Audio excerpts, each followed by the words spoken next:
Bonjour et bienvenue sur le podcast Parents chrétiens. Je m'appelle Mathieu, je suis marié, jeune papa, disciple de Jésus et je suis votre hôte sur ce podcast. Aujourd'hui, j'accueille Nathan Lambert. J'ai le plaisir de connaître Nathan depuis plusieurs années puisqu'on se côtoyait déjà enfant lors des camps des fabricants de joie. On est même partis en voyage missionnaire en Chine ensemble.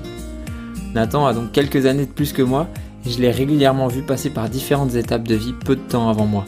Le mariage, les enfants, etc. Nathan est marié avec Rebecca et ils ont 3 enfants.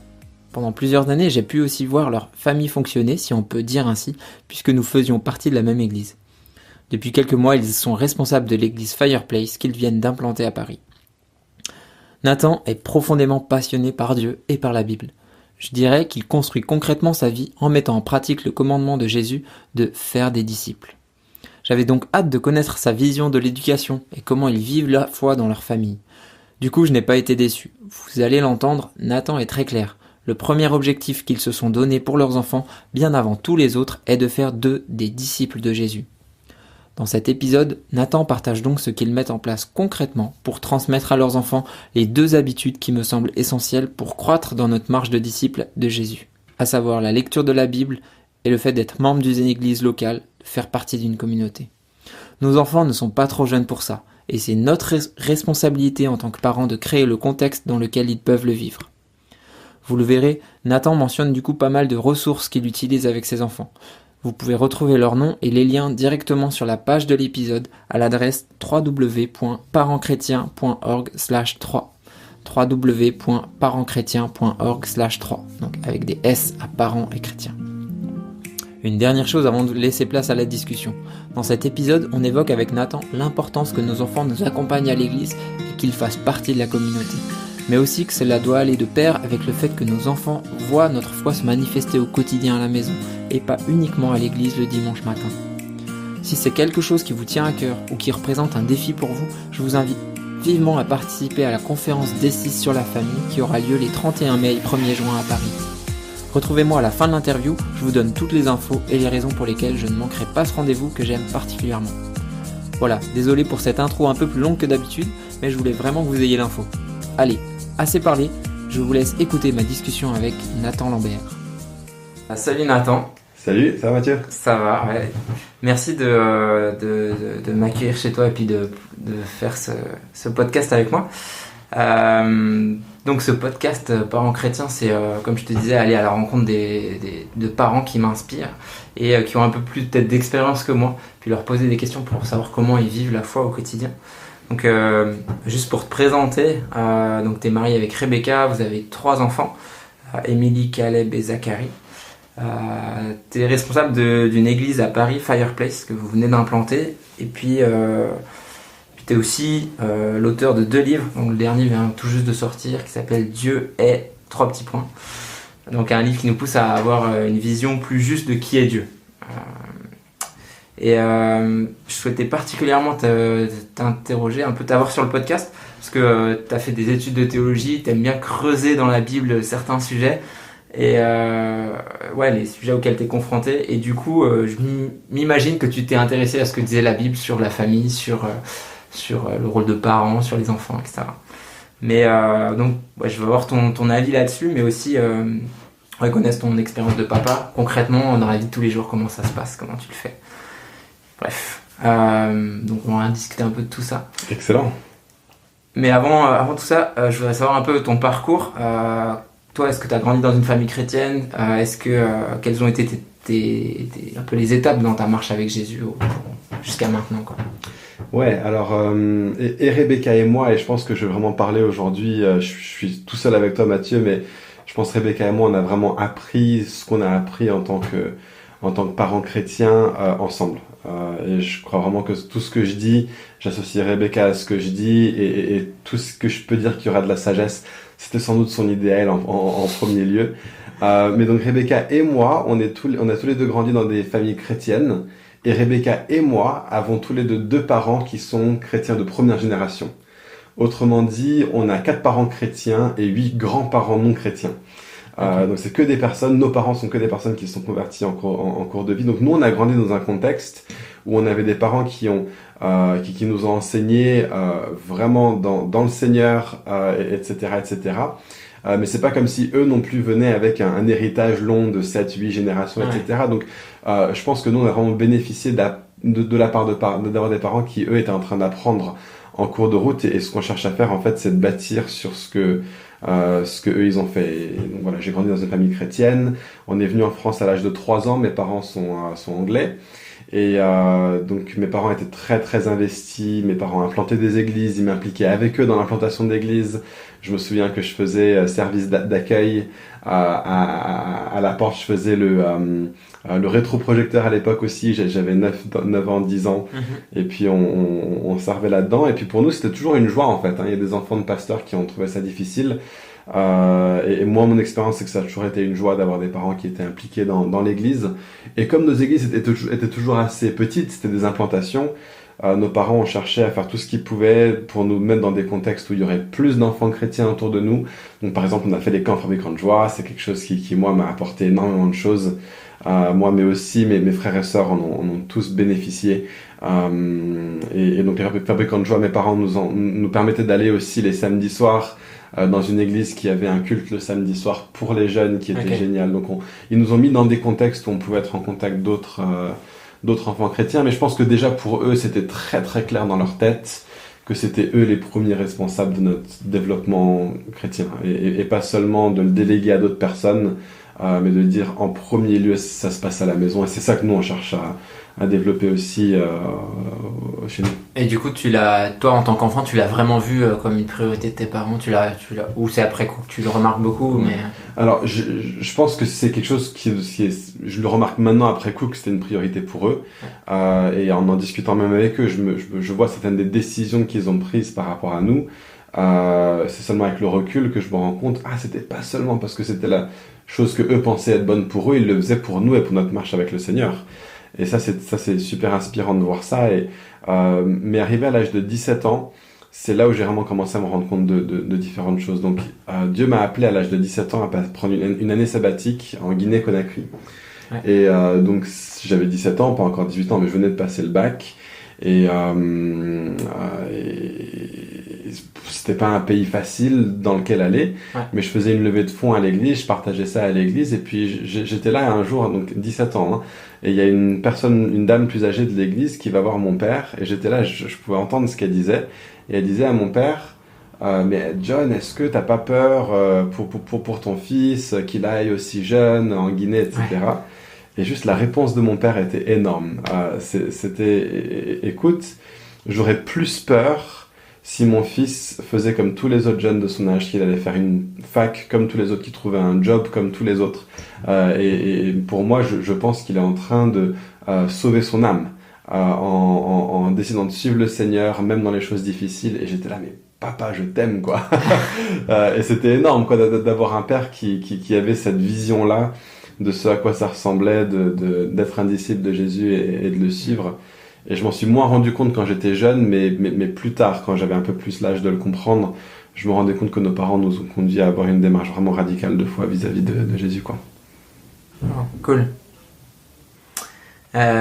Et ouais, du coup, en tant qu'enfant, toi, c'était vraiment important ce que tu as pu vivre avec tes parents, ce que les choix de tes parents qu'ils ont pu faire. Aujourd'hui, j'aimerais te poser une question. Il y a quelques années, donc ton premier livre c'était Devenir un homme selon Jésus. Donc dans 31 chapitres sur un mois, tu donnais à répondre à la question qu'est-ce qu'un homme. Et puis en fait la réponse dans le titre, hein, c'est pour toi c'est le meilleur exemple, c'est Jésus. Du coup un peu lié peut-être avec ce bouquin, peut-être t'as écrit ce livre, je crois que t'avais pas encore d'enfants. Ouais. Et du coup aujourd'hui avec Rebecca vous avez 3 enfants. Pour toi, c'est quoi ton rôle spécifique en tant que père ? Alors, je crois que mon rôle spécifique en tant que père, c'est d'abord de démontrer la nature de Dieu, la nature de Dieu le Père. Et donc, j'aimerais que mes enfants, à travers moi, mais aussi à travers Rebecca, vraiment, puissent connaître Dieu. Il y a un passage dans c'est Romains 11, je crois, où Paul il dit « Considérez la bonté et la sévérité de Dieu ». Et je trouve ce passage extrêmement fort parce que je pense que c'est deux attributs de Dieu que les parents peuvent particulièrement bien démontrer, de savoir montrer, mais sa bonté incomparable, incommensurable, inconditionnelle, et en particulier envers ceux qui sont sauvés. Mais aussi sa sévérité Dieu est saint, moi je le suis pas, mais par contre je sais montrer que Dieu ne batifole pas avec le péché, que Dieu ne batifole pas avec les choses de ce monde, en montrant aussi un exemple de quelqu'un qui est intègre et qui arrive à vraiment avoir j'aime pas vraiment le mot équilibre forcément là-dedans, parce que je pense pas que Dieu est bon de façon équilibrée, je pense qu'il est bon de façon radicale, et je pense pas que Dieu est saint de façon équilibrée, je pense qu'il est saint de façon radicale, mais quand même d'avoir ces deux choses, sa bonté d'un côté, mais aussi le fait que on est appelé à un style de vie qui se rapporte à un Dieu qui est grand, un Dieu qui est saint. Et donc pour moi, de savoir démontrer ça, c'est la première chose. Spécifiquement en tant que père, par rapport au rôle de Rebecca, c'est quelque chose que j'ai appris en fait vraiment en fabricant de joie. Nicolas et Anne-Laure grandement nous ont enseigné pas mal là-dessus. Il y a quelque chose juste au niveau du développement physiologique de l'enfant, où un bébé commence dans le sein maternel. Et tu peux avoir des discours qui disent ouais, c'est pas forcément juste, c'est pas forcément égal. Non, c'est pas égal, c'est pas juste, mais c'est bon, parce que Dieu l'a fait comme ça, et donc on peut essayer de se battre contre ça, mais c'est la réalité. Et puis ensuite le premier allaitement de l'enfant, peu importe comment vous décidez ensuite de faire l'allaitement sur le long terme, mais les premiers allaitements de l'enfant viennent aussi au niveau de la mère. Donc il y a un attachement, il y a une relation fusionnelle de l'enfant avec la mère, et il y a quelque chose du développement de l'enfant qui vient avec ça.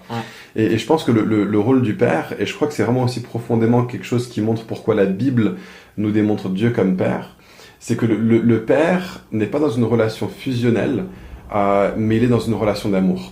Donc de la même façon qu'on n'a pas à avoir une relation fusionnelle avec Dieu parce qu'il est autre, mais on peut avoir une relation d'amour avec lui. Et je pense que moi, mon rôle en tant que père, c'est de réussir à emmener mes enfants toujours en ayant ce contexte de sécurité et d'amour, à se détacher du cocon familial petit à petit, et les préparer pour être envoyés dans le monde, pour pouvoir aimer et servir Dieu et avoir pleinement leur place et leur rôle au sein de la société, tout en ayant la sécurité. Donc de pouvoir leur montrer, vous aviez besoin de cette sécurité, ce cocon, cette affection extrêmement fusionnelle que vous aviez avec votre mère au début, mais j'aimerais vous montrer qu'il y a un autre type d'amour qui est là, qu'on peut trouver notre sécurité dans autre chose aussi que la fusion avec ta mère, et que tu peux aussi commencer et donc il y a vraiment un rôle de développement, d'émancipation de l'enfant, de lui permettre d'avancer, de grandir, de sortir de la famille. Et moi je suis en train de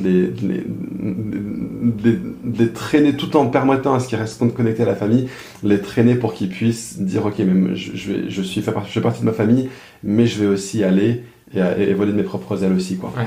Ok, donc tu es toujours un peu dans cet amour inconditionnel pour tes enfants, mais qui te pousse à leur dire mais il n'y a pas que la famille, il n'y a pas que nous, il n'y a pas que vos parents, il y a aussi le monde qui est à l'extérieur.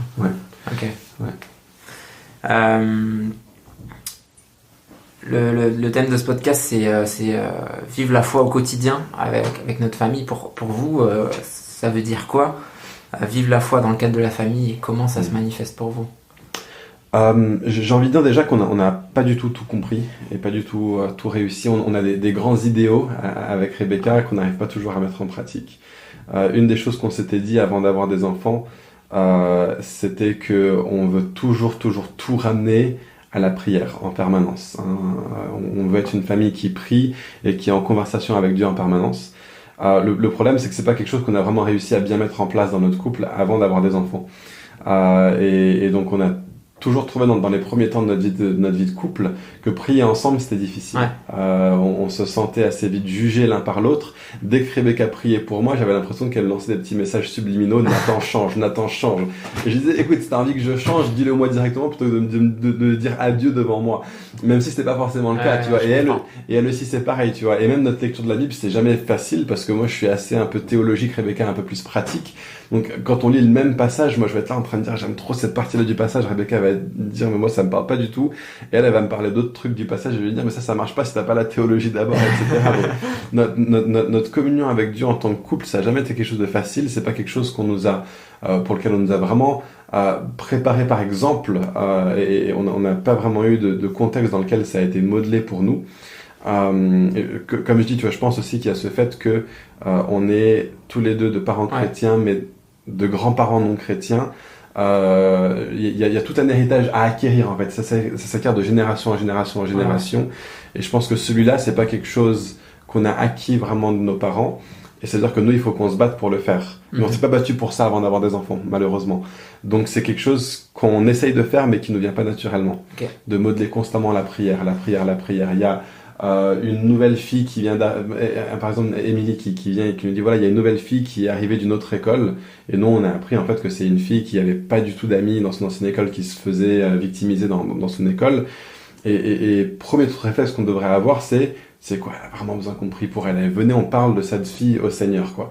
On essaye de faire ça. Donc ça, c'est un exemple où on a réussi, mais je suis sûr qu'il y a plein de moments comme ça aussi où on loupe le coche, où on passe à côté. Mais on veut vraiment être une famille qui prie, ça c'est un gros truc. On est une famille qui met la lecture de la Bible en priorité. Donc on a, pour l'instant, on se sert, donc Émilie, notre aînée, a 7 ans, et puis 5 ans et 3 ans, pour Caleb et Zacharie. Et donc pour l'instant, on essaye vraiment d'avoir à chaque fois des versions de la Bible qui sont appropriées à leur âge. Et tous les soirs, presque sans exception, mais tous les soirs, on va lire la parole avec eux. Et en famille? En famille. Au moins un des parents avec les 3 enfants. Et on lit souvent une autre histoire avant, et puis après on finit avec la Bible. Et j'essaye vraiment aussi ce côté, j'aimerais que mes enfants aient une notion de la sainteté de Dieu, tu vois. Et donc sans vraiment sacraliser la Bible, parce que on peut aussi la sacraliser, Dieu est Dieu, la Bible n'est pas Dieu, mais la Bible nous révèle Dieu. Mais j'essaie vraiment que mes enfants soient un tantinet révérencieux quand on lit la Bible. Ça veut dire que quand on lit une autre histoire, ils vont peut-être se balader, aller prendre un jouet, bidouiller avec, etc. Mais je dis, les amis, là, ici, on a la parole de Dieu. Et on va être sérieux par rapport à ça. Donc, quand on ouvre la Bible, je veux que vous vous asseyez, arrêtez de discuter entre vous. Émilie va poser ton jouet, etc. On va ouvrir la Bible et Dieu va nous parler. Donc, j'essaie vraiment de leur faire comprendre que la Bible, c'est pas juste un autre livre, c'est pas juste un petit truc religieux, c'est Dieu lui-même qui nous parle, quoi. C'est énorme, en fait, quand on y pense. Que Dieu a eu l'amour de parler à des humains en termes compréhensibles par des humains pour que nous, on ait une révélation de lui qu'on n'aurait jamais, mais pas du tout, sans la Bible, c'est énorme. Donc, je veux qu'ils le sachent, ça, je veux qu'ils le comprennent. La dernière chose, en fait, qu'on essaie de se dire avec Rebecca, c'est qu'on veut élever nos enfants comme des disciples. Et ça veut dire qu'on n'est pas là en train d'essayer de les éduquer pour être un bon petit garçon ou une bonne petite fille. On n'est pas là en train d'essayer de les éduquer pour qu'ils puissent faire prépa, Sciences Po, machin, etc. S'ils font prépa, Sciences Po, etc., super, gloire à Dieu de les utiliser là-dedans. Mais pour moi, mes enfants peuvent être mécaniciens, femmes au foyer, politiciens, etc. Peu importe. S'ils sont ancrés en Jésus, s'ils connaissent Jésus, alors ils vont faire une différence autour d'eux, peu importe où ils sont, et ils vont pouvoir servir le royaume de Dieu autour d'eux. Donc moi, je suis plus intéressé par est-ce que tu suis Jésus plutôt que est-ce que tu es un gentil garçon ou une gentille fille. Ok. Priorité de faire de tes enfants des disciples, quoi. Absolument. On pourrait dire ça, c'est notre ordre de mission en tant que parents, Rebecca et moi, de façon très consciente. Ok. Pour en revenir un peu à la Bible, j'aimerais savoir concrètement, donc là tu disais vous prenez une Bible adaptée pour les enfants, donc c'est, j'imagine, pas une Bible forcément avec des versets mais avec des histoires de la Bible. Est-ce que tu as une Bible en particulier que tu aimes bien utiliser? Alors il y en a 3 que je trouve vraiment bien, et les 3 sont top pour une raison, mais il y a aussi quelque chose qui est pas bon avec ces 3 versions de la Bible. Donc il y en a une, les 3 sont maintenant traduites en français, hein, mais nous on les lit en anglais parce qu'on parle anglais à nos parents, à nos enfants à la maison. Comme ça on les élève pour être bilingues. Mais la première, c'est toute la Bible parle de Jésus. La Bible te raconte Jésus. La Bible te raconte Jésus, c'est ça, merci. Extraordinaire celle-là. Et un truc qui est fort avec celle-là, c'est que moi personnellement, je ne peux pas lire cette Bible et arriver au récit de la crucifixion de Jésus sans être mais par terre en larmes, quoi.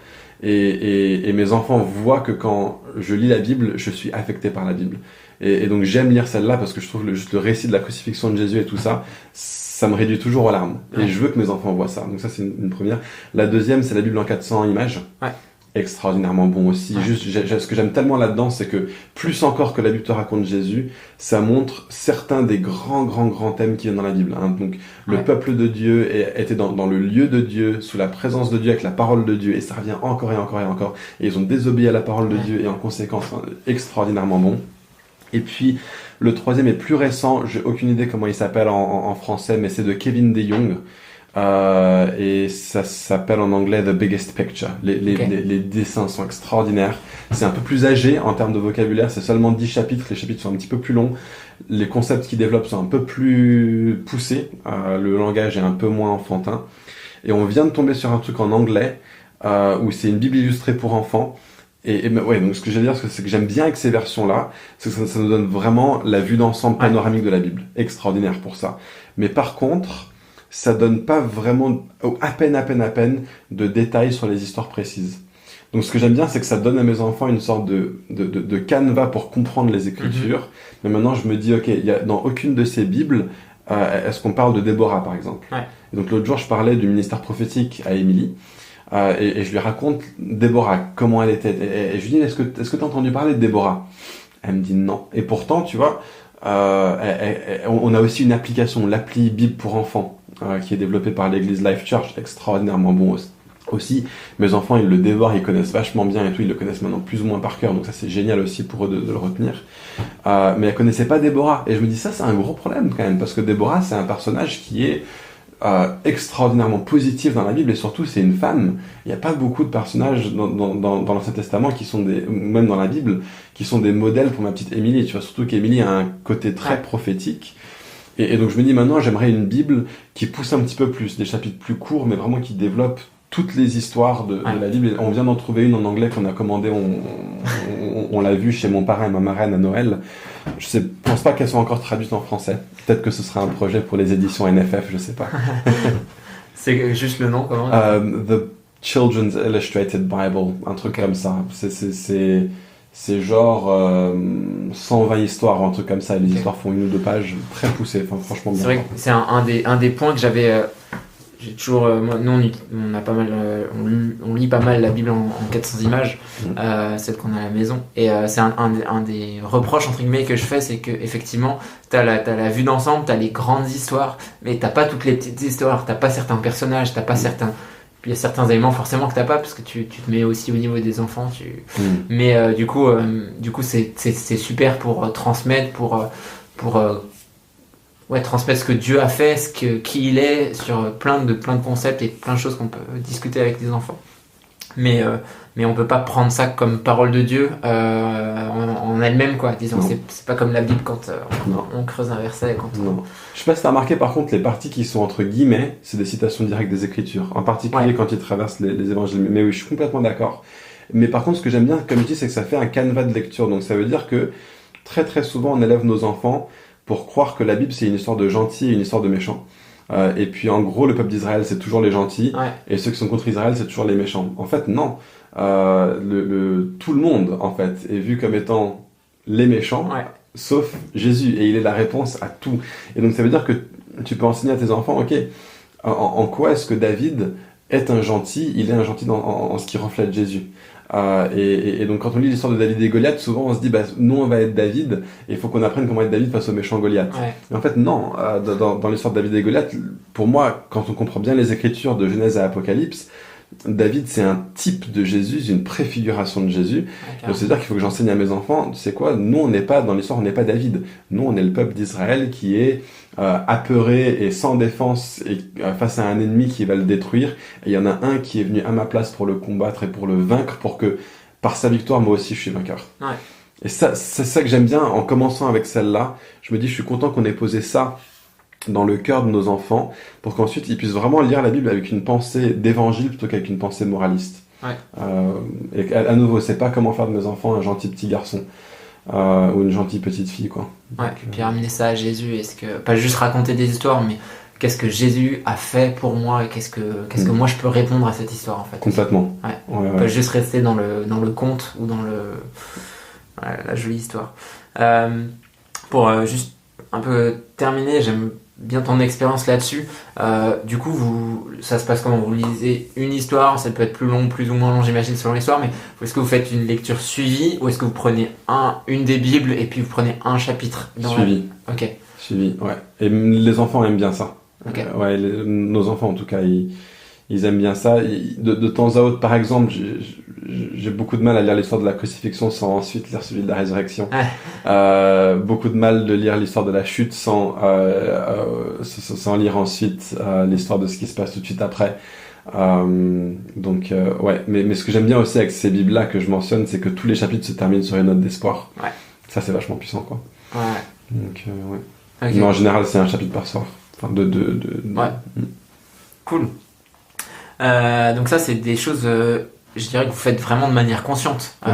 Vous avez décidé, vous prenez cet engagement, vous mettez aussi, j'imagine, le temps, l'organisation en place pour ça chaque soir. Ouais.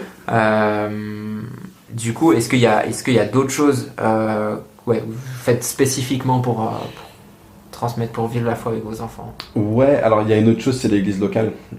Pour nous, on voit vraiment pas ça comme quelque chose d'optionnel. Et quand nos enfants seront adolescents, on sait que ce sera un combat beaucoup plus grand. Mais je me souviens, donc j'ai été responsable aussi de groupe de jeunes pendant un moment. Et il y avait une fois, il y a un parent qui, je lui disais, écoute, je crois vraiment que ce serait bien pour ton fils qu'il puisse venir plus souvent aux rencontres de groupe de jeunes et tout ça. Et la mère m'avait répondu un truc qui m'avait fendu le cœur. Elle m'a dit, tu sais, tu peux emmener un cheval au point d'eau, mais tu peux pas le forcer à boire. Et je lui ai répondu, mais si tu l'emmènes pas au point d'eau, tu peux être sûr qu'il boira jamais. Et pour moi, c'est ça aussi avec mes enfants, de dire, tu vois, je veux qu'ils soient toujours dans un contexte où ils ont l'opportunité de boire. Est-ce qu'ils boivent? Je peux pas les forcer à boire. Elle avait raison là-dedans, la mère en question. Je peux pas la forcer à boire. Par contre, je veux toujours les mettre dans un contexte où, et je veux qu'ils disent, ok, tant que t'es sous mon toit, tant que t'es dans ma maison, t'es sous mon autorité. Et donc, c'est mes règles qui vont prévaloir.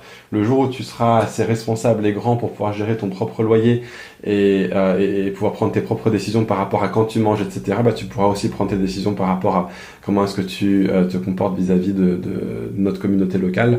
Mais tant que t'es sous mon toit, tant que t'es pas suffisamment grand pour prendre ces décisions-là, par rapport au spirituel, c'est moi aussi qui vais avoir autorité là-dessus, quoi. Donc, ouais, j'avais une. C'est pas très moderne, hein. Non, c'est clair. Mais dans le dans les camps que j'organise, des fabricants de joie, j'avais un parent qui m'avait dit ça, effectivement, qu'il savait bien que son ado était pas franchement motivé, etc. Mais c'était la règle que tant qu'ils étaient sous leur toit, eux, ils auront tout fait pour que leurs enfants ils soient dans un contexte favorable, qu'ils entendent des choses, même s'ils y croient pas, même s'ils sont pas là à rentrer forcément à fond, ils sont dans un contexte où ils entendent, où ils connectent, où ils peuvent, ils ont l'opportunité en fait de faire un choix, et c'est vrai que c'est important. Mais j'imagine que effectivement le défi est plus à l'âge adolescence que enfant. Sans doute. Et surtout nos enfants aiment vraiment l'église pour l'instant. Et je crois aussi, il y a quand même une vraie importance de dire ça, c'est quelque chose qu'on mentionne en deuxième et pas en premier. Parce que ce qu'on mentionne en premier, c'est que c'est la responsabilité des parents à la maison d'abord de créer un contexte dans lequel nos enfants grandissent. Et il y a possibilité que ça fasse vraiment revers de balancier, de forcer nos enfants à... Si en fait, je crois que si à la maison, on n'est pas vraiment en train de modeler la vie chrétienne, et en train de dire, voilà, pour nous, voilà qui on est en tant que famille, voilà notre identité, on est caché en Christ en tant que famille. S'ils voient que pour nous, le christianisme, c'est quelque chose d'un petit peu secondaire, mais que nous, on les force à ce que ce soit quelque chose de premier, de primaire, ça peut conduire à beaucoup de colère, beaucoup de déchirement, beaucoup de rejet. Mais je pense que même s'ils ne le voient pas tout de suite, arriver à l'âge peut-être de 25, 30 plus tard, si vraiment nous on a su faire de Jésus une priorité dans notre vie à nous, ils vont se rendre compte eux aussi, en fait non, mes parents étaient simplement en train de me conduire dans les valeurs qui leur sont chères à eux, même s'ils finissent pas par l'accepter.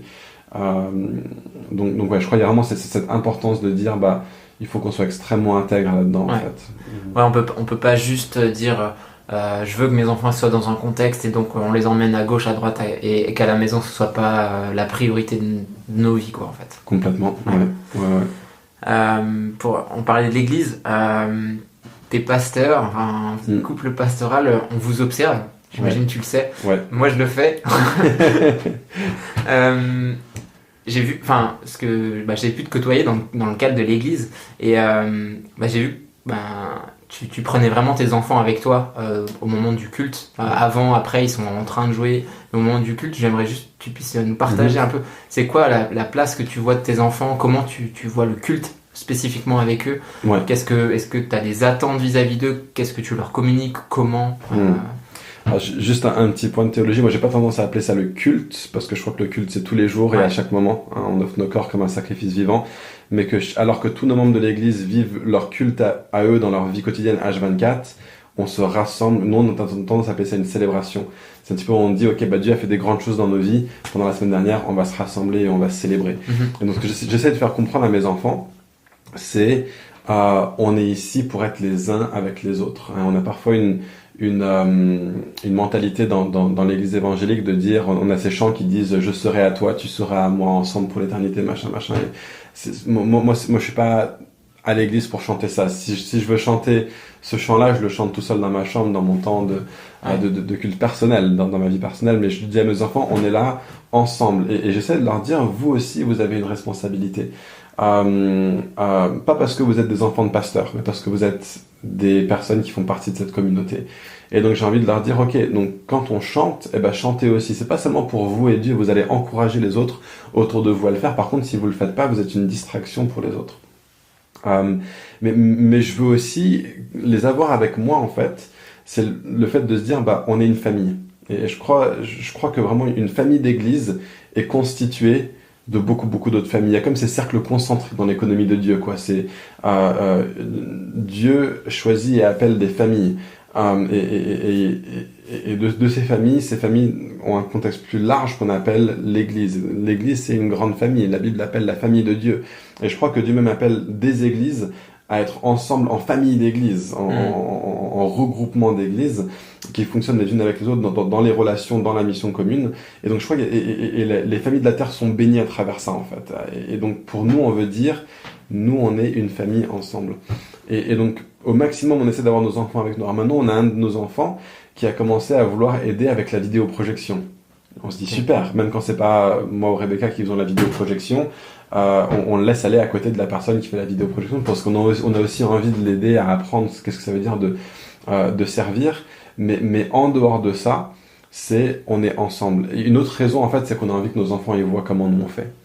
Je veux que mes enfants sachent que leur père chante fort et que leur père lève les mains haut. Et qu'il n'a pas du tout honte de manifester sa louange envers Dieu en public.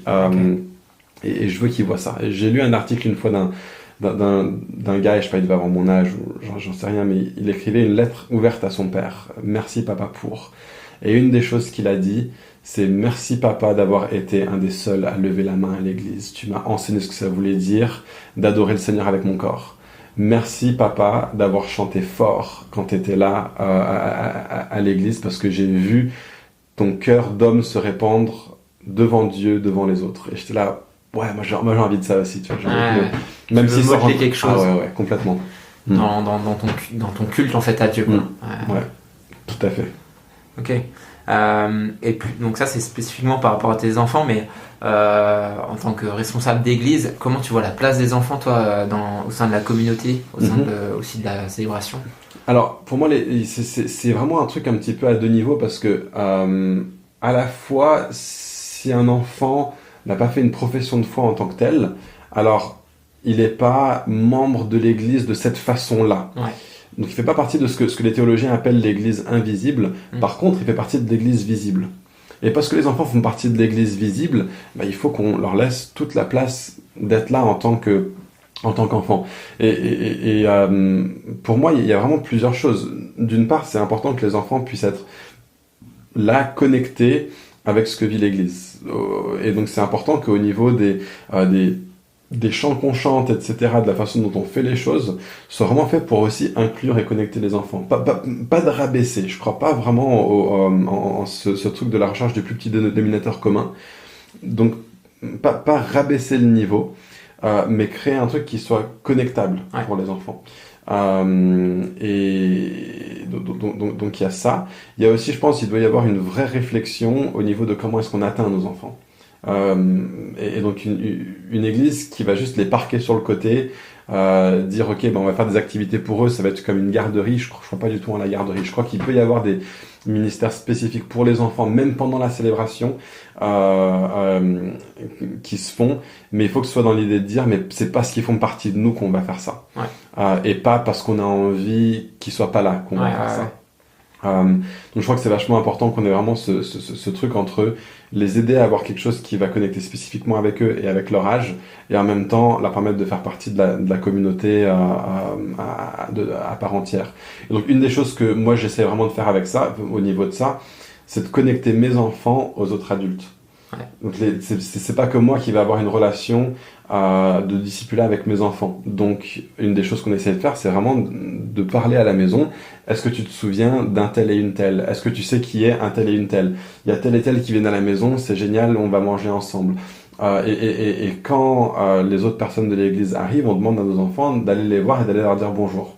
Donc on veut que nos enfants aient un rapport et un relationnel avec les autres adultes de l'église et pas seulement avec les autres enfants, parce que je crois que ce lien intergénérationnel est vachement important, et je crois que c'est Tim Keller qui dit ça demande une église entière pour élever un enfant.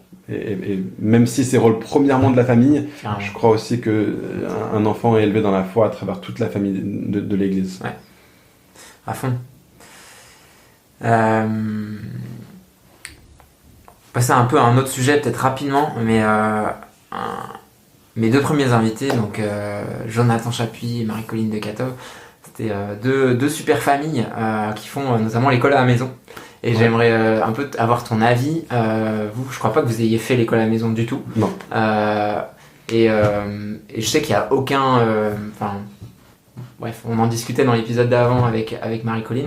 J'aimerais un peu avoir ton regard sur l'école. Comment tu vois l'école et qu'est-ce ton rôle de parent vis-à-vis de ça? Ouais.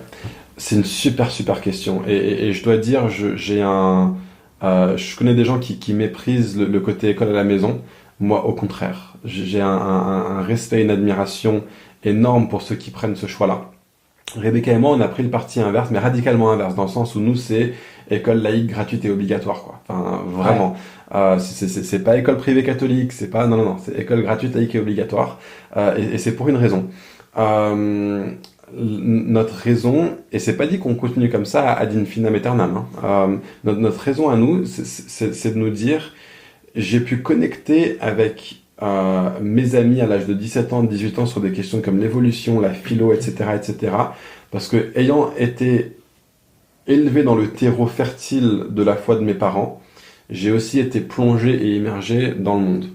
Et donc je pouvais voir, connaître, comprendre les pensées et les arguments, etc., et la façon de voir le monde de ceux qui ont aucun contexte chrétien. Et j'ai l'impression qu'aujourd'hui, surtout que mon père était pasteur, tu vois, et donc on avait vraiment ce côté, on était très très ecclésialement ancré.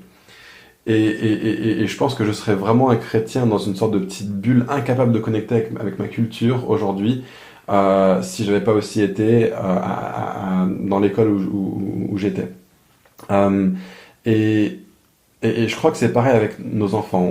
On est dans une famille où tout notre cercle d'amis, etc., est un cercle d'amis chrétiens, grosso modo. On est plus ou moins tout le temps en train de connecter avec des personnes qui sont chrétiennes. Et je me dis, dans notre société, on fait face à des défis énormes. Et je trouve que les chrétiens, on n'a pas de bonne réponse. Vraiment. On a des réponses. Parfois, on sait ce que dit la Bible, mais on ne sait pas comment expliquer ce que dit la Bible de façon à connecter à notre société. Sur des sujets de société qui sont énormes. Et je pense que les meilleures personnes pour savoir comment bien répondre à ces sujets, à ces questions, ça va être des gens qui seront allés à l'école avec des gens qui penseront des choses comme ça, qui vivront des choses comme ça, qui connaîtront tous les arguments pour. Je pense que les enfants qui ont fait ça seront les mieux placés pour les contrer. Par contre, le salut de l'âme de nos enfants est bien plus important que le fait de savoir connecter avec notre culture. Une personne qui connaît le mieux avec sa culture, c'est quelqu'un qui est authentiquement à 100% chrétien. Même s'il n'a pas le même vocabulaire que la culture, etc. Donc, si on se rend compte à un moment donné que nos enfants sont en train de sombrer dans le monde, je pense qu'on prendra une décision différente. C'est ok, ils ont fait ça pendant un temps, on sait pourquoi on l'a fait, on sait aussi que on est en train de les jeter dans la fosse au lion, entre guillemets. Et on a confiance qu'on a l'Éternel des armées qui va se tenir avec eux pour fermer la gueule des lions, et nous on se tient dans la prière aussi avec eux vis-à-vis de ça. Et on les élève et on les éduque vis-à-vis de ça aussi. À partir du moment où on se rend compte que non, ils sont en train de sombrer dans une pensée qui n'est pas celle de Christ, qui est en train de sombrer dans le monde, eh ben, on risque de faire école à la maison, de faire quelque chose de différent. Ouais. Donc ça, c'est là où on est pour l'instant, et peut-être bien que ça va tenir jusqu'à la terminale. Peut-être bien que Jésus va garder la bouche des lions fermée jusque-là. Et je pense vraiment le personnage de Daniel est extrêmement intéressant là, dans la façon dont il connecte avec la société en ne se distanciant pas de la société est extrêmement puissant en fait. Et je veux élever une génération de Daniel, de Shadrach, de Meshach, de Abednego.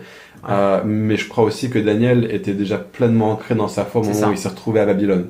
Donc nous on essaie d'ancrer nos enfants en tant que possible, mais si on se rend compte que cet ancrage n'est pas assez fort et que l'esprit de Babylone entre guillemets est en train de les avoir, et ben hop, tout de suite c'est soit école à la maison ou une autre solution que là où ils sont.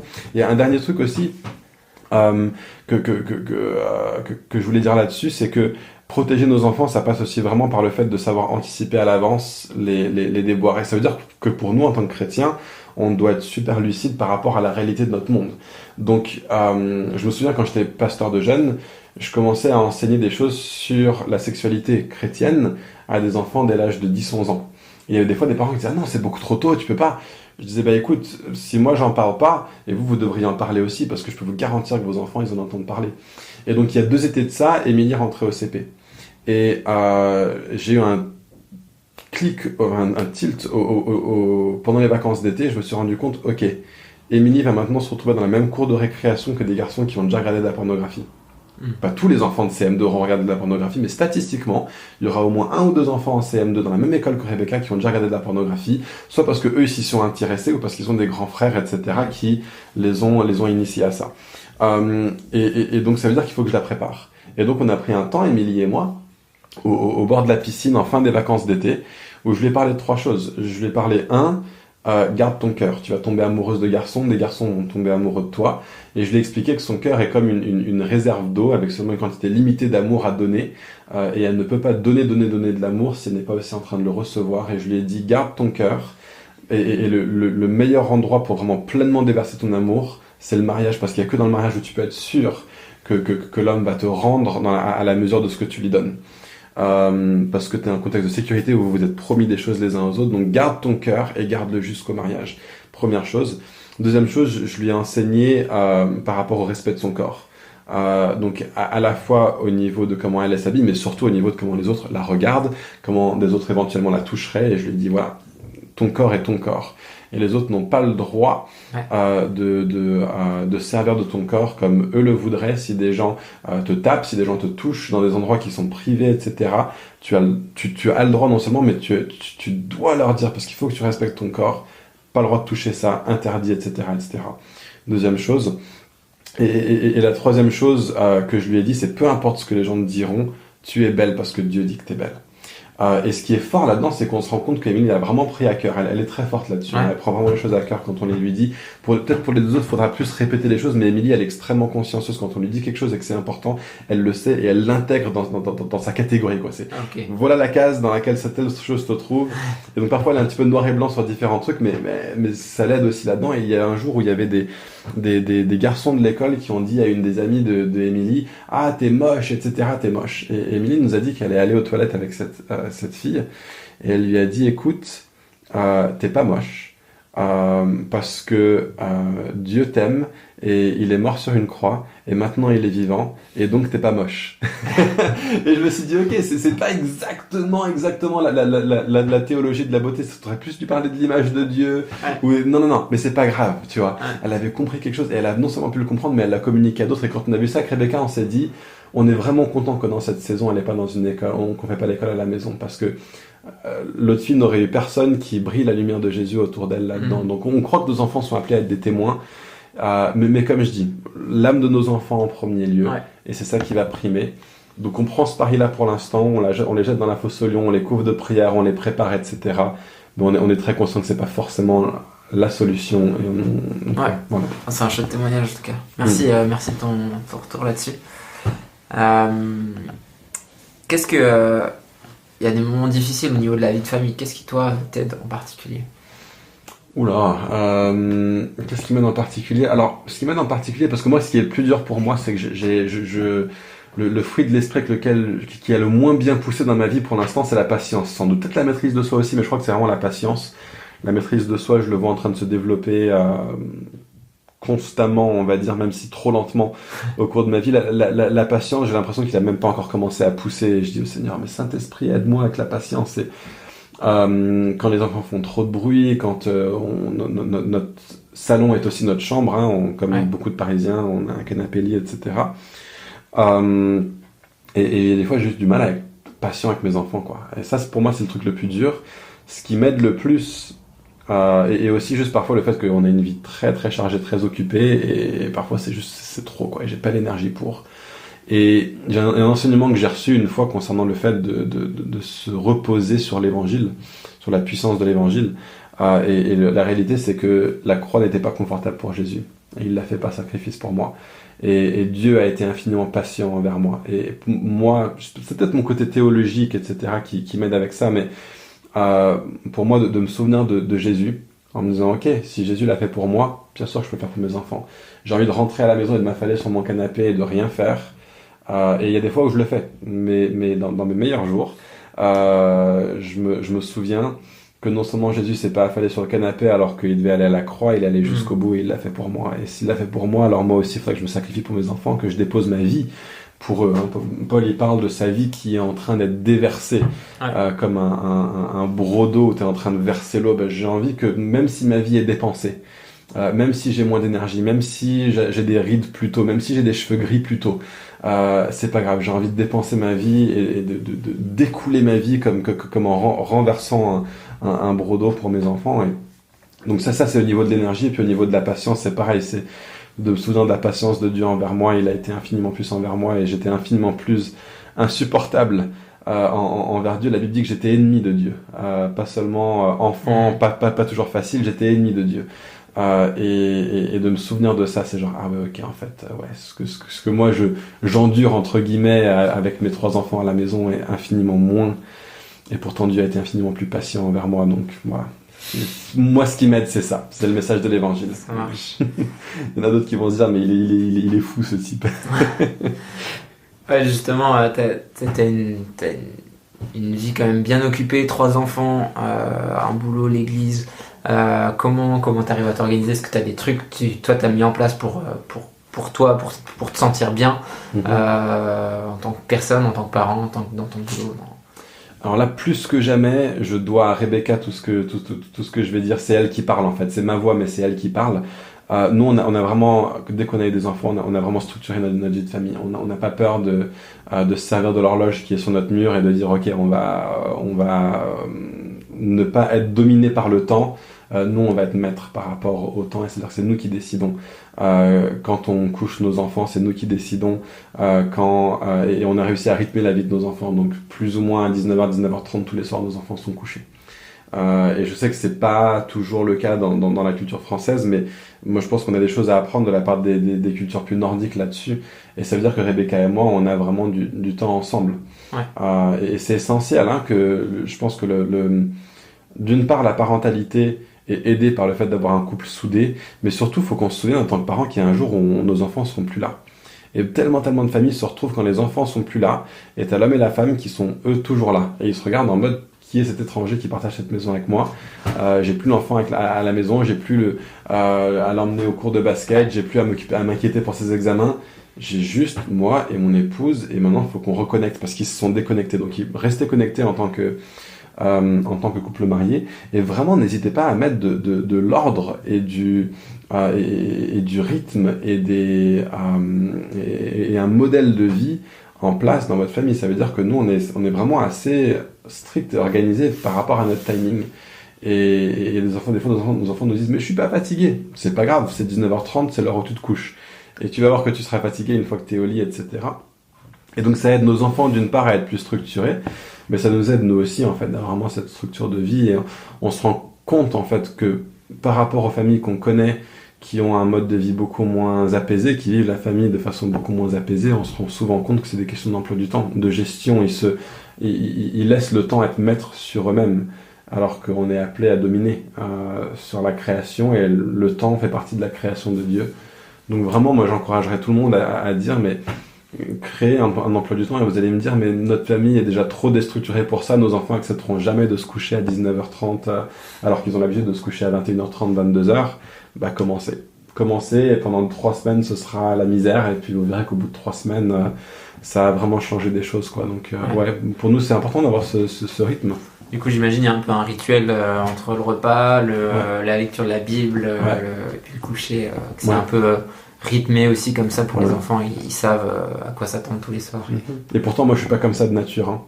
Donc c'est pour ça que je remercie vraiment Rebecca là-dessus, mais je me rends compte qu'est-ce que notre vie est meilleure en fait. Et notre vie de famille est plus saine avec ça. Parce que moi, je suis plus créatif j'ai l'impression que je suis plus créatif quand je suis plus libre dans mon emploi du temps. En fait, c'est pas forcément vrai, parce que je suis aussi plus créatif quand je suis moins fatigué. Et je suis plus fatigué quand je suis pas maître de mon emploi du temps là-dessus. Donc je pense que ça finit par être du donnant-donnant. La structure de ma vie fait que je perds en créativité, mais le fait que je passe beaucoup moins de mon temps à être en sous-sommeil, en déficit de sommeil, fait que ça compense largement, et j'arrive à garder tout mon côté créatif qui m'est très naturel. Je suis pas quelqu'un de structuré, d'ordonné en temps normal, quoi. Donc ouais. Ça marche. On arrive à mes dernières questions de la fin. Si tu revenais en arrière, qu'est-ce que tu dirais à ton toi d'il y a 7-8 ans, juste avant que tu aies Émilie, ta première? Je dirais, tu ne sais pas tout. Et il y a d'autres personnes qui sont venues avant toi et qui en savent plus. Rebecca et moi, on a beaucoup appris en fait de la part d'autres personnes qui ont été parents avant nous. On a eu on a des gens, un couple qui nous mentorent, même si c'est de loin. Mais David et Liz Holden, qui sont nos responsables apostoliques aussi, donc au niveau de l'église, ils nous mentorent, mais ils sont vraiment bons là-dedans, dans le sens où ils comprennent que un leader d'église ne sera efficace que dans le sens où son couple et sa vie de famille d'abord sont bien, et ils nous ont vraiment disciplinés là-dedans. Ils nous ont appris beaucoup de choses sur la vie de famille, la parentalité, comment on discipline nos enfants, toutes ces choses-là. Ils nous ont vraiment appris des choses, et puis après eux, ils ont formé un autre couple qui s'appelle Paul et Mandy Hayter, qui habite à Rennes. Et pareil, on a fait quelques sessions de formation avec eux, et qu'est-ce que ça nous a aidé, quoi, d'avoir la voix et l'expérience de quelqu'un qui avait traversé toute la parentalité jusque-là, et qui ont pu vraiment nous enseigner des choses, nous équiper là-dedans. Il y a d'autres personnes aussi en cours de route qui nous ont donné des petites clés, mais vraiment ces deux couples-là ont été très très forts en nous. Donc voilà, je dirais, entourez-vous de personnes où vous admirez la vie de famille, que eux ont, où vous regardez les enfants de ces personnes et vous dites, bah voilà le fruit, j'aimerais savoir à quoi ressemble l'arbre. Et aller passer du temps autour de l'arbre, quoi. Cool. On a pas mal parlé des ressources pour les enfants, des Bibles notamment. Est-ce qu'il y a peut-être une ressource que tu me recommanderais en tant que parent, un livre ou quelque chose qui serait vraiment... Écoute, c'est peut-être à tort, mais on n'a pas lu beaucoup de livres là-dessus. C'est marrant parce que c'est la 3e personne que je pose la question, et c'est la 3e personne qui me dit pas tellement lu non plus. Ouais, c'est intéressant. Il y a un bouquin qui est non seulement pas traduit en français, mais qui est plus édité en Angleterre, parce que c'est un livre qui prône une forme de discipline qui n'est plus trop à la mode aujourd'hui, donc les éditeurs ont dit on va plus l'éditer. Mais c'est le livre de David et Liz Holden, donc le couple qui nous a mentorés. Ils ont aussi écrit un petit bouquin dessus, 100 pages, 120 pages, mais c'est très très très bon, sur comment élever des enfants qui sont disciples de Jésus, et ça s'appelle Raising Children, a Parent's Privilege, donc élever des enfants, le privilège des parents, qui met l'accent pareil, voilà, c'est les parents qui ont cette responsabilité-là. Il y a un autre livre que j'ai lu, mais c'est vraiment sur le rôle du père, de la part d'un gars qui s'appelle Doug Wilson, qui s'appelle Father Hunger. Donc, tu traduirais ça par une culture affamée par manque de père, en gros, et qui montre à quel point le rôle des pères est essentiel au sein de la société et au sein des familles. Et qui m'a appris beaucoup de choses aussi là-dessus, pas que d'ailleurs sur la paternité, mais sur toutes sortes d'autres choses. Même ma vision du monde a vraiment changé en lisant ce livre-là. Mais non, à part ça, malheureusement, désolé les auditeurs, j'ai pas de grandes recommandations. J'ai lu des livres pourtant, hein, mais il y en a pas un où je me dis ouais, génial. Une révélation. Ouais. Non, il y en a, c'est une forme de parentalité qui est trop teintée par le monde. Hein. Ouais. Je veux dire, tout le côté parentalité bienveillante. Il y a tellement de bonnes choses à en prendre, mais c'est toujours depuis une réflexion qui vient depuis l'esprit de ce monde. Et quand même des chrétiens essaieraient de restaurer, de racheter des choses qui sont dites dans cette mouvance-là, j'ai toujours l'impression de me dire non, en fait, t'es juste en train de mettre Jésus, mettre un sticker Jésus sur une voiture qui n'est pas forcément celle de la Bible. Et puis après, il y a d'autres visions plus traditionnalistes où je me dis c'est pareil, t'as beau me dire que c'est une vision plus traditionnelle et que traditionnelle parfois ça veut dire chrétien, en fait non, je vois que c'est plutôt influencé par le 18e et 19e siècle que par que par la Bible. Et à nouveau je me dis, est-ce que finalement c'est pas les Écritures qui sont un manuel là-dedans, si on sait si on sait bien le lire, s'y soumettre, etc. Donc ouais. Okay. Je sais pas si c'est super spirituel comme réponse. Dernière question, est-ce que tu aurais un message ou un encouragement à donner aux parents qui écoutent ? Soyez des parents. Soyez des parents. Et je dis vraiment ça en tant qu'ancien responsable de groupe de jeunes. Souvent les parents des responsables de groupe de jeunes me disaient, est-ce que toi tu peux dire ça à mon fils ? Parce que toi il t'écoute. S'il pouvait comprendre ça aussi. Ouais. Et juste ce truc, mais toi il t'écoute. Je leur disais, mais au début je leur disais pas parce que moi ça me flattait et puis en plus moi je comprenais pas. Moi aussi je venais juste de sortir de mon adolescence. Mais en fait non. Si tu dis à n'importe quel adolescent, est-ce que tu préfères un père qui habite de l'autre côté du monde pour gagner un super salaire pour t'acheter tout ce que tu veux, hein, tu auras le dernier maillot de foot, le dernier jeu vidéo, les 10 paires de baskets que tu aimes le plus parce que ton père il est jamais là mais il gagne tellement de thunes qu'il peut te donner tout ce que tu veux en termes matériels, ou bien un père qui est présent à la maison même s'il peut pas t'offrir les choses matérielles que tu veux, tu crois que ton fils il choisirait lequel ? Ah ouais, c'est vrai que sans doute il choisirait le père présent. Ouais, tu sais pourquoi ? Parce que nous, notre voix est la voix la plus importante dans la vie de nos enfants, qu'on s'en rende compte ou pas. Même en crise d'adolescence, ce que nous on dit à nos enfants, c'est la chose qui va avoir le plus de poids. C'est pas forcément ce qui va l'emporter, parce que parfois il y a un tel poids de la part des 10, 20, 30 autres influents dans leur vie qui font surpoids par rapport à nous, mais notre voix unique est plus importante, plus essentielle que n'importe quelle voix unique de n'importe qui d'autre dans leur vie. Leur meilleur pote, leur petite copine, leur ce que tu veux, leur prof de sport, leur n'importe qui, leur prof principal, le directeur de leur école, n'importe qui voit à la télé, les stars qui regardent et par qui ils sont influencés. Ta voix à toi, unique, est plus forte et a plus de poids dans leur vie que la voix unique de n'importe laquelle autre personne. Reconnais ça, sers-toi de ça, et sois vraiment un parent entier pour tes enfants. Élève-les. Ne laisse pas le monde les élever à ta place. Waouh, super. Merci beaucoup Nathan pour ce super partage. Tout ce que tu as pu dire, c'est top. Cool, avec plaisir, merci de l'opportunité aussi de partager. Voilà, c'est encore moi. J'espère que cette conversation vous aura autant apporté qu'à moi. Si c'est le cas, j'apprécierais beaucoup votre soutien pour faire connaître le podcast. Vous le savez, le mieux pour cela, c'est le bouche à oreille. Parlez-en autour de vous et partagez l'épisode sur vos réseaux. Merci. Pour rappel, vous pouvez retrouver toutes les notes de l'épisode, les livres et ressources dont Nathan a parlé directement sur le site www.parentschrétien.org/3 www.parentschrétien.org/3. N'hésitez d'ailleurs pas à me faire vos retours, remarques et commentaires sur le podcast directement sur cette page ou bien sur les réseaux sociaux. Vos avis me seront très utiles et me permettront de m'améliorer. Je vous le disais dans l'intro, les 31 mai et 1er juin aura lieu près de Paris la conférence D6 sur la famille. C'est déjà la 3e édition de cette rencontre dont l'objectif est d'encourager les parents et les églises dans leur rôle de transmission de la foi aux enfants. Pour expliquer rapidement, la vision de D6 se base sur le chapitre 6 du Deutéronome. Et ces commandements que je te donne aujourd'hui seront dans ton cœur. Tu les inculqueras à tes enfants et tu en parleras quand tu seras dans ta maison, quand tu iras en voyage, quand tu te coucheras et quand tu te lèveras. Deutéronome 6, versets 6 et 7. L'association D6 est donc une plateforme de partage de ressources et d'encouragement à vivre le Deutéronome 6 au sein de nos églises, de nos ministères et de nos familles. J'ai pu participer aux 2 premières éditions de la conférence D6 en 2015 et 2017 dans le cadre de mon engagement aux Fabricants de Joie, qui est une des associations impliquées dans D6. À chaque fois, j'ai pu y entendre des enseignements de très bonne qualité qui encouragent et donnent une vision, un cap à suivre pour notre famille, tout en restant très concret. J'ai aussi trouvé super toutes les idées d'activités et ressources qui étaient présentées par les différents intervenants. Donc vraiment, je vous invite vivement à participer à cette conférence des 6 et même à y venir en famille. Un programme fun et édifiant est prévu pour les enfants qui sera animé par les fabricants de joie et le grain de blé. Il y aura même des temps pour vivre des choses et apprendre en famille. Je le sais, parfois le prix de ce genre de conférence peut être un frein, surtout quand on vient avec des enfants.